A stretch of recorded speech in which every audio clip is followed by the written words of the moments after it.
This is where I live in São Paulo, a metropolis in Brazil with around 20 million people.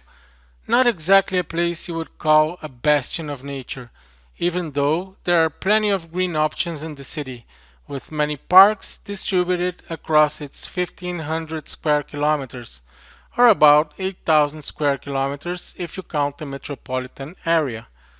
Especially around the city's southern limits, you can find the remains of the once predominant Atlantic forest.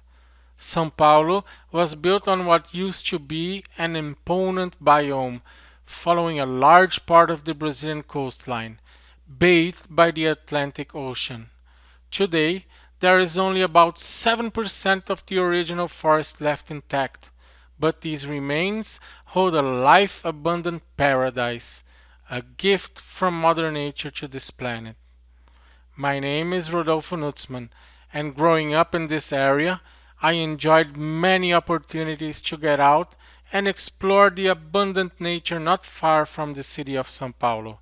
And in this short presentation, I am going to show you some of these spots.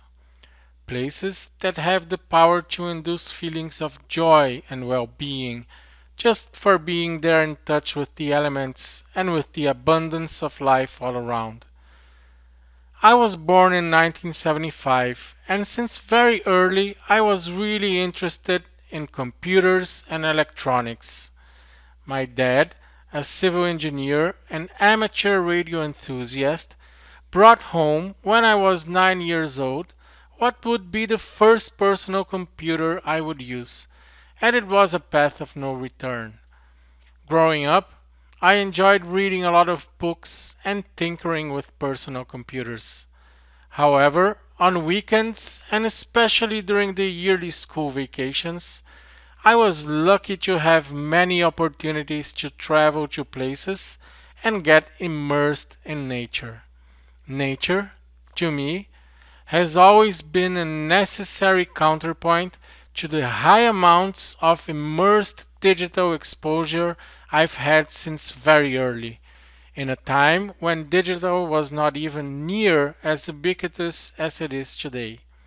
From very early on, my parents used to take me to the family's beach house in Guarujá, a coast city with several beaches, quite close to São Paulo, not even 100 kilometers.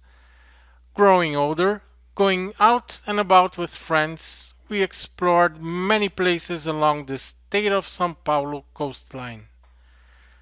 Going out to nature has always been among my top choices of what to do in my spare time. Actually, I don't even think it's right to call it spare. I see it as necessary time to recharge and gain better health through the contact with nature. Throughout the coastline of São Paulo, there are 15 cities on more than 600 kilometers, with well-developed beach towns, smaller villages, lots of beach house gated communities, and some hidden gems, many only reachable if you can travel on water. Sailing has played a very important part in my life. When I was younger, I would sail in individual smaller boats like the Optimist and the Laser, and later into my 20s in sailing yachts, taking part in regattas such as the 300 kilometer Santos-Rio de Janeiro stretch. But to me, the most fun has always been those weekends when we would just sail out and anchor in some laid-back bay, go out scuba diving, exploring rocks and caves, climbing mountains, going up rivers, finding natural ponds and gorgeous waterfalls. Moving north from Guarujá, we find awesome places in beach cities such as Bertioga, Caraguatatuba, Ilhabela, Ubatuba, Paraty, and Angra dos Reis, the last two already located in the state of Rio de Janeiro. But it is definitely not just about the beaches. Moving into the land, there are many nature-abundant regions, including national parks and nature preservation reserves, filled with special spots to explore. In Brazil, There are 6 different biomes. For example, the Amazon rainforest, Pantanal with its rivers and wetlands, Cerrado, a more rugged region resulting from drier conditions, and the 2 biomes with the harshest conditions, Caatinga up north and Pampas down south, the closest we have to a desert.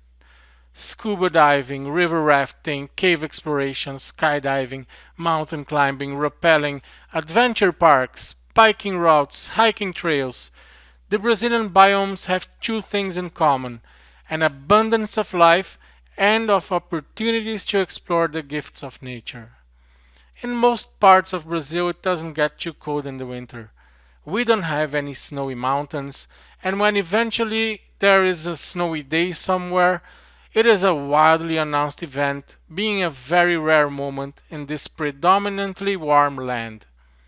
However, we do have some chill places up a few mountain ranges, where people like to go in the winter to enjoy spectacular trails and sights, plenty of waterfalls, and relax with good food and wine by the fire in a chilly night, with temperatures around 0 degrees Celsius. We need to be very serious about conserving enough places where nature persists over the ingenuity of man. We need to sustain the life that sustains us, so that we as a species can persevere and prosper on this rock into the future.